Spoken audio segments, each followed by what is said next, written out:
Halo guys, welcome to my channel. Selamat ketemu lagi bersama Priscilia. Sebelumnya jangan lupa di subscribe dulu ya, agar selalu semangat dalam membuat videonya. Oke guys, video kali ini kita akan membahas tentang makhluk mitologi dari negara kita tercinta, yaitu dari Indonesia. Makhluk yang sangat besar, Ahol.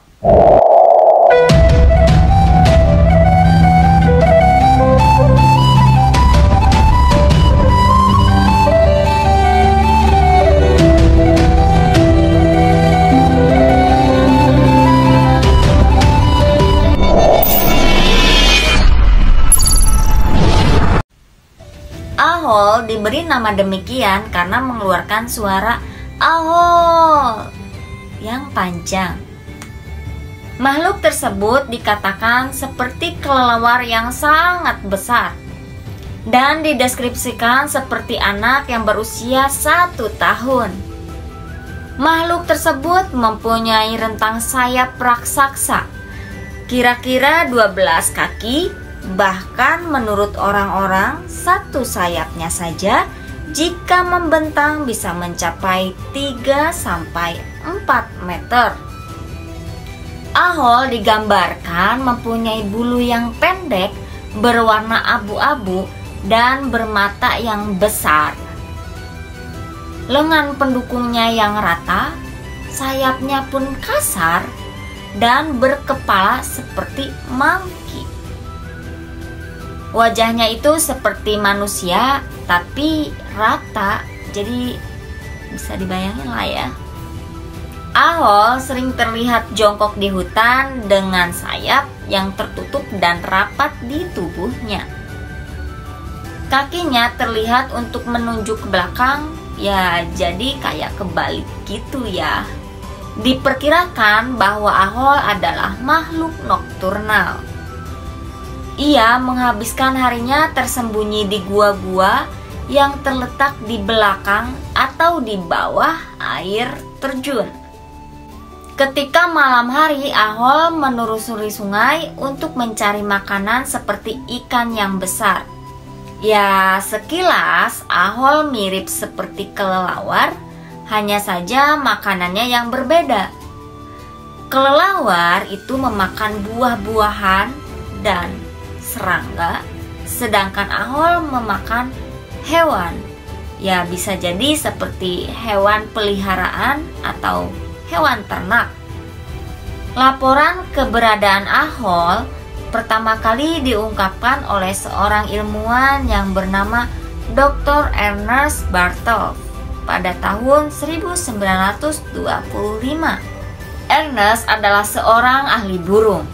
Dia menuliskan sebuah laporan berdasarkan yang dia alami.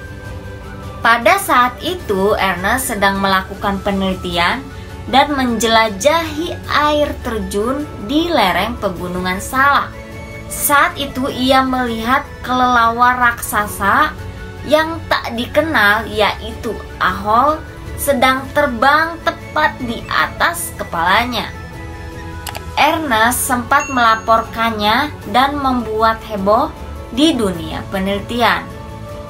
Saat itu laporan Ernest ditolak karena tidak ada bukti satupun yang akurat. Setelah kejadian yang dialaminya, Ernest tetap melanjutkan penelitiannya di hutan Jawa. 2 tahun kemudian, pada tahun 1927, sekitar pukul 11.30 waktu Indonesia Barat, Dr. Ernest Bartels ditemui Ahol kembali.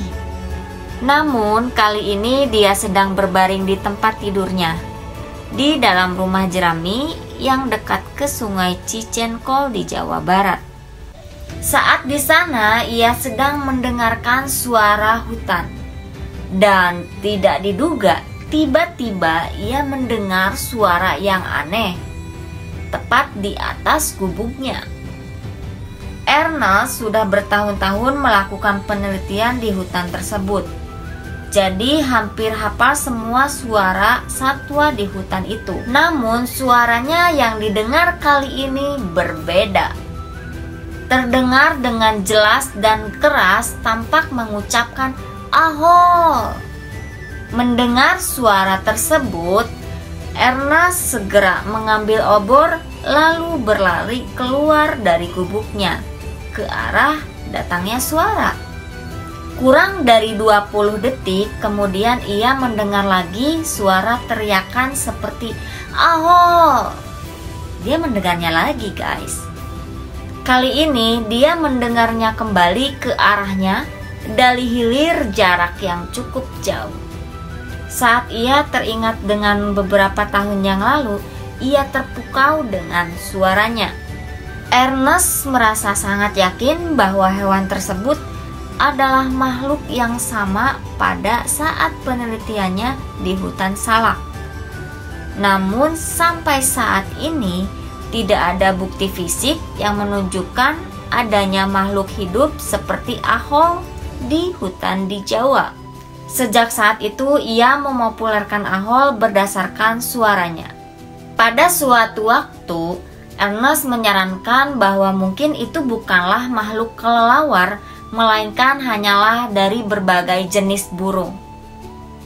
Mungkin saja itu adalah burung hantu yang sangat besar. Akan tetapi, teori ini tidak didukung baik oleh orang lain dan ditolak oleh teman-temannya yang meyakinkannya dengan tegas bahwa mereka lebih dari mampu untuk membedakan antara kelelawar dan burung. Laporan Ernest mengenai ahol itu diturunkan kepada Sanderson oleh Bernard Heuvelmans. Setelah Sanderson melakukan banyak penelitian, ia menyimpulkan bahwa ahol adalah bentuk kelelawar yang belum terklasifikasi. Sanderson mengambil minat khusus dalam ahol karena dia juga telah bertemu dengan makhluk yang sejenis, tetapi bukanlah di Jawa. Pertemuannya berlangsung di pegunungan Asumbo, Kamerun, di barat Afrika. Sanderson berpikir bahwa ahol bisa menjadi bentuk oriental dari kelelawar raksasa seperti makhluk yang ia saksikan di Afrika. Makhluk ini dikenal oleh penduduk asli Afrika sebagai Kongamato.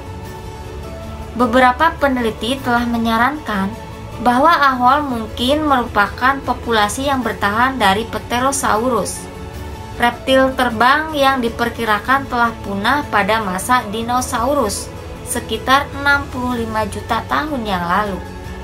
Memang gambaran ahol tersebut tidak sesuai dengan apa yang saat ini diketahui tentang spesies Pterosaurus, termasuk lengan besar pendukung sayap kasar.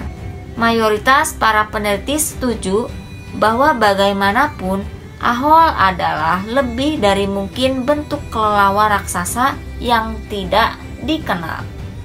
Ada satu teori lagi yang kurang populer, namun kali ini didasarkan pada fitur wajah yang dilaporkan.